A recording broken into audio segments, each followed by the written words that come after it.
सभी दीदी को मेरा नमस्ते। कैसे हैं आप सभी लोग।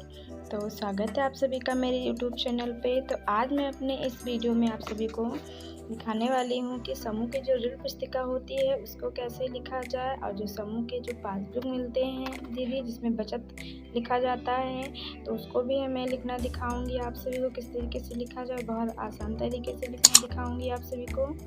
तो आप लोग वीडियो को पूरा देखिएगा। वीडियो थोड़ा लंबी होने वाली है तो वीडियो पूरा देखें। पसंद आए तो लाइक करें, शेयर करें, कमेंट करें। तो चलिए वीडियो को स्टार्ट करते हैं दीदी। ये देखिए, ये मेरे समूह का ऋण पुस्तिका है। तो यहाँ पे देखिए लिखा स्वयं सहायता समूह की ऋण पुस्तिका। तो इसमें लिखना क्या है, सबसे पहले आपको अपने समूह का नाम लिखना है, फिर उसके बाद स्वयं सहायता समूह का MIS कोड लिखना है दीदी, फिर अपने ग्राम का नाम लिखना है, फिर ग्राम पंचायत का नाम लिखना है, फिर ब्लॉक का नाम लिखना है, फिर जनपद का नाम लिखना है, फिर स्वयं सहायता समूह के गठन की जो तिथि होती है जब आपका समूह बना जिस तारीख में उसको यहाँ पे डालना है, फिर उसके बाद ग्राम संगठन का जो नाम है आपके उसको लिखना है और फिर पूरा पता लिखना है। फिर उसके बाद देखिए इसके अंदर पे देखिए यहाँ भी सेम वही लिखना है, यहाँ समूह का नाम लिखना है, समूह के गठन की। उसके बाद लास्ट में देखिए यहाँ पे अध्यक्ष, सचिव और कोषाध्यक्ष का हस्ताक्षर कराना है। फिर यहाँ पे देखिए फिर स्वयं सहायता समूह का ऋण पुस्तिका सदस्य का विवरण, फिर देखिए सदस्य का नाम लिखना है। तो जितने सदस्य हैं आपके समूह में उन सभी सदस्यों का नाम लिखना है। फिर सदस्य को आवंटित पृष्ठ संख्या, जहाँ से अगर किसी दीदी को बाद में जोड़ा गया है दीदी तो वहाँ पृष्ठ संख्या डालना है, बैठक संख्या डालना है, कितने बैठक से यहाँ लिखा गया। फिर उसके बाद में अंदर देखिए यहाँ पे फिर यहाँ पे क्या लिखना है दीदी, यहाँ पे देखिए दीदी यहाँ पे लिखा है सदस्य का नाम। सबसे पहले यहाँ पे आपको सदस्य का नाम लिखना है। चलिए मैं भर के आप सभी को दिखा रही हूँ।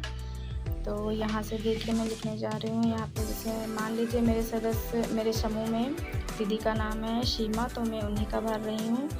तो देखिए मैंने यहाँ सीमा लिखा और फिर उनके पति का नाम मैंने लिख दिया। यहाँ पे उनके पति का नाम है बलराम, तो मैंने उनका भी नाम यहाँ पे लिख दिया। और इसके बाद देखिए ग्राम संगठन का नाम, आपका जो ग्राम संगठन का नाम है उसको यहाँ पे दीदी लिखिए। मेरे जो ग्राम संगठन का नाम मैंने यहाँ पे भर दिया है। देखिए मेरे ग्राम संगठन का नाम है खुशी प्रेरणा ग्राम संगठन है, तो मैंने खुशी प्रेरणा डाला। फिर उसके बाद में यहाँ देखिए सदस्य का क्रमांक, तो जो हमारी सदस्य जो सीमा दीदी हैं वो किस क्रमांक पे हैं, जैसे 1 नंबर पे हैं, 2 नंबर पे हैं, कौन से जगह पे हैं तो उसको डालना है। ये हमारी 5 नंबर पे हैं तो यहाँ सदस्य क्रमांक डालना है। फिर स्वयं सहायता समूह का नाम यहाँ पे डालना है, तो हमारे समूह का मैंने नाम डाल दिया। फिर देखिए यहाँ पे ग्राम का नाम लिखना है, तो यहाँ पे अपने ग्राम का नाम लिख दीजिए। तो देखिए मैंने यहाँ पे अपने ग्राम का नाम लिखा और उसके बाद देखिए चले यहाँ आगे फिर देखिए दीदी यहाँ मैंने दिनांक डाला 3/1/2023, फिर ऋण डाला 1000 रुपये और उद्देश्य दुकान के लिए, और ब्याज 2% दीदी। वैसे तो 1% लगता है लेकिन मैं अपने समूह में 2% ब्याज लगाती हूँ। फिर ये देखिए 5 किस्त राशि होगी जो ये दीदी किस्त वापस करेंगी। तो दीदी यहाँ पे देखिए पहली किस्त हमारी 3/2/2023 को होगी और किस्त राशि 200 रुपये और ब्याज 20 रुपये है। फिर यहाँ बकाया के साथ मांग में भी 200 रुपये और ब्याज 20 रुपये होगी।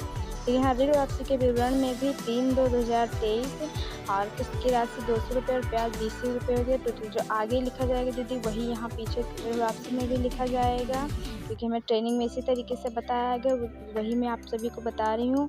फिर यहाँ देखिए यहाँ पे किस्त राशि 200 रुपये है, ब्याज 20 रुपये है ऋण वापसी के विवरण में। फिर यहाँ 220 रुपये कुल हो गए। फिर यहाँ बकाया विवरण में कुछ नहीं लिखा है क्योंकि बकाया भी यहाँ शेष राशि में लिखा जाएगा। तो यहाँ देखिए मैंने शेष राशि में 800 रुपये लिख दिए क्योंकि अभी बकाया है। और फिर यहाँ पीछे जो हमारी बुक कीपर होंगी उनका साइन होगा, यहाँ पे हस्ताक्षर होगा। फिर अगली किस्त जब अगले महीने में होगी तो 3/3/2023 में होगी, तो यहाँ पे भी 200 रुपये। और फिर यहाँ देखिए घट गया ब्याज यहाँ पे, क्योंकि हमें अब 800 का ही ब्याज देना है तो यहाँ 16 रुपये हमें ब्याज देने हैं। तो फिर यही हमें आगे भी लिखना है, बकाया के साथ मांग में 200 रुपये और 16 रुपये ब्याज। फिर यहाँ ऋण वापसी में भी यही लिखना है। फिर यहाँ देखिए पूरा टोटल आया 216 रुपये हैं। फिर देखिए अब यहाँ पे शेष राशि बची 600 रुपये हैं। फिर जब इसी तरीके से अगली किस्त जब दीदी देंगे तो यहाँ पर भी फिर यहाँ अगली किस्त जब देंगे दीदी तब भी यहाँ 200 रुपये किस्त राशि और 12 रुपये ब्याज होगी, क्योंकि यहाँ पर फिर घट गया हमारा ब्याज, क्योंकि अब हमें 600 रुपये का ब्याज देना है। तो फिर यहाँ पे हमने 600 रुपये का ब्याज 12 रुपये दिए। फिर वही ऋण वापसी में भी लिखा जाएगा। फिर यहाँ टोटल देखिए 212 रुपये होंगे। अब देखिए यहाँ पे ऋण शेष राशि बची 400 रुपये। अब हमें जब फिर हम अगली किस्त देंगे 3/5/2023 में, तब फिर देखिए दीदी यहाँ पे 200 रुपये किस्त देनी है और 8 रुपये ब्याज देनी, क्योंकि अब हमें 400 रुपये का ही ब्याज देना है। तो वही ऋण वापसी में भी लिखना है 200 रुपये किस्त राशि और 8 रुपये ब्याज, तो कुल टोटल 208 रुपये और बचा 200 रुपये शेष बचा यहाँ पे। तो जब हम 5वीं किस्त देंगे तो यहाँ पर देखिए 200 रुपये किस्त राशि और 4 रुपये ब्याज यहाँ पे लगा दीदी। और फिर यही हम यहाँ ऋण वापसी में भी लिखेंगे 200 रुपये किस्त राशि और 4 रुपये ब्याज है, टोटल 204 रुपये हुए। अब यहाँ शेष राशि कुछ नहीं बची है दीदी। अब यहाँ पे इनका किस्त ख़त्म हो चुका है। और यहाँ जब ये यहाँ पे मतलब हर महीने में जब ये पैसा देंगे तब यहाँ पे जो रजिस्टर लिखती हैं, चाहे सचिव लिखें या कीपर लिखें, तो उन्हीं का साइन यहाँ पे दस्तखत होगा। और जिस तरीके से हमने इसमें रजिस्टर में बताया है लिखना, उसी तरीके से सेम जो हमें पासबुक मिलता है, जो पर्सनल वाला पासबुक समूह का मिलता है, उसमें भी इसी तरीके से लिखना है दीदी। तो उसको भी मैं लिखना आप सभी को दिखा रही हूँ आगे।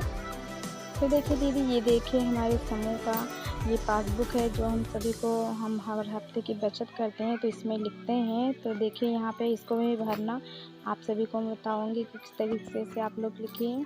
तो यहाँ देखिए सदस्य का नाम लिखा हुआ है, सदस्य क्रमांक यहाँ पे डालना है, फिर समूह का नाम, फिर समूह का MS कोड, फिर ग्राम संगठन, ग्राम का नाम, ब्लॉक, जनपद और राज्य, इतना सब लिखना है।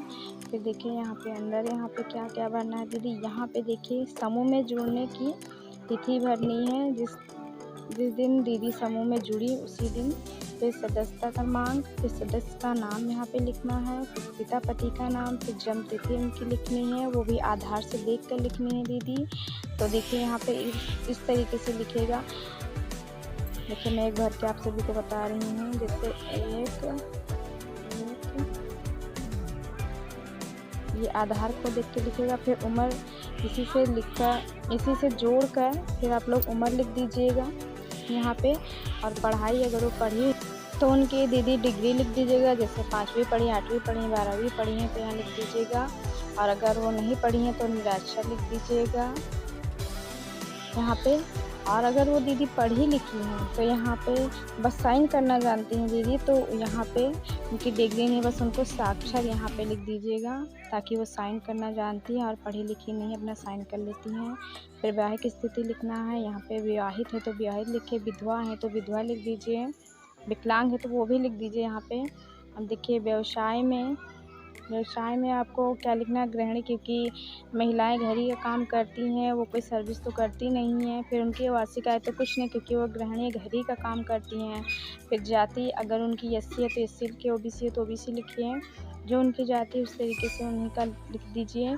और फिर सदस्य की नॉमिनी का भी नाम लिखिए, जैसे अगर उनके पति का नाम डालना चाहती हैं नॉमिनी में, कि मतलब अगर कोई घटना घटती है तो वो जो पैसे वो बचत कर रही हैं उसका मतलब कौन हकदार होगा, तो उनके पति का या उनके बेटे का नाम डाल दीजिए। फिर यहाँ संबंध भी लिख दीजिए, फिर सदस्य का पता, फिर यहाँ टोला डाल दीजिए यहाँ पे, और जो टोला में पड़े वही ग्राम में पड़ेगा। फिर यहाँ ब्लॉक, फिर जनपद, फिर राज्य डाल दीजिए यहाँ पे दीदी। इस तरीके से लिखना। फिर देखिए आइए अंदर हम आप सभी को दिखाते हैं कि किस तरीके से भरिएगा।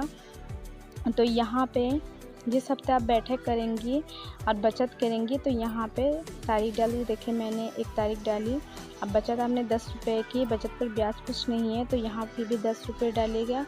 और यहाँ जिनका पासबुक है ये उसी से हस्ताक्षर उनके सामने करवा लीजिएगा।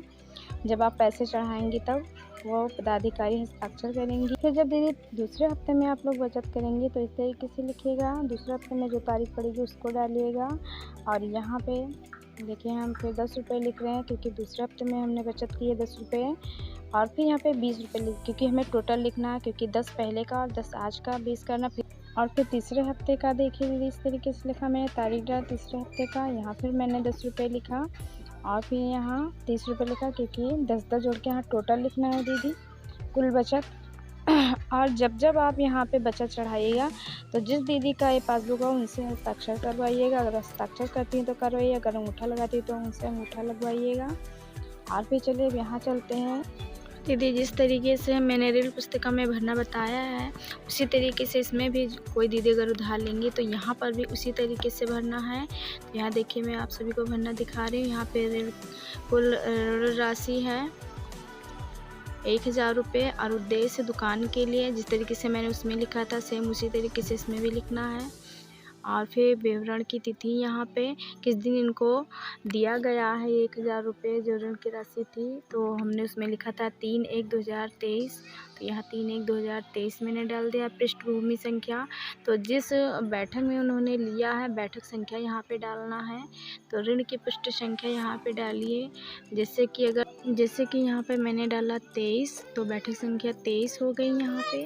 अब यहाँ पे इधर देखिए ब्याज दर वहाँ मैंने 2% लगाया था तो यहाँ पर भी ब्याज की दर लिखना होगा दीदी। तो यहाँ पर भी आपको ब्याज दर यहाँ पे 2% लिखना है। देखिए यहाँ पे मैंने 2% लिखा है मैंने। और फिर देखो किस्तों की संख्या मैंने वहाँ पे डाली थी 5, तो इसी तरीके से यहाँ पर भी डालनी है 5 किस्तों की संख्या यहाँ पे।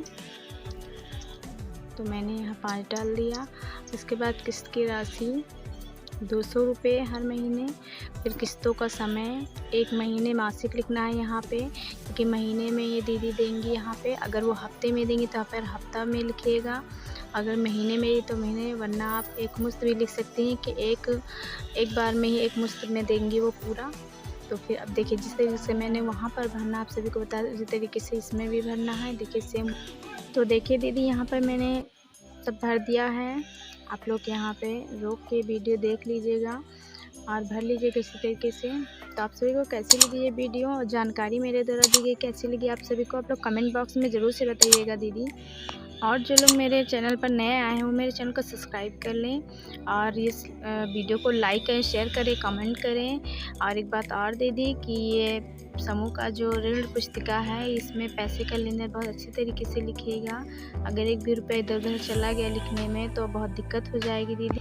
और समूह दीदी आपका चल नहीं पाएगा, टूट जाएगा। तो इसलिए पैसे का लेन देन और हिसाब किताब बहुत अच्छे तरीके से लिखिएगा और बहुत आराम से लिखिएगा। और अगर आपको कोई क्वेश्चन करना है तो आप लोग कमेंट बॉक्स में मुझसे पूछ सकती हैं, मैं आप सभी के क्वेश्चन का आंसर दूंगी। और मिलते हैं अपने नेक्स्ट वीडियो में, तब तक के लिए सभी दीदियों को मेरा नमस्ते।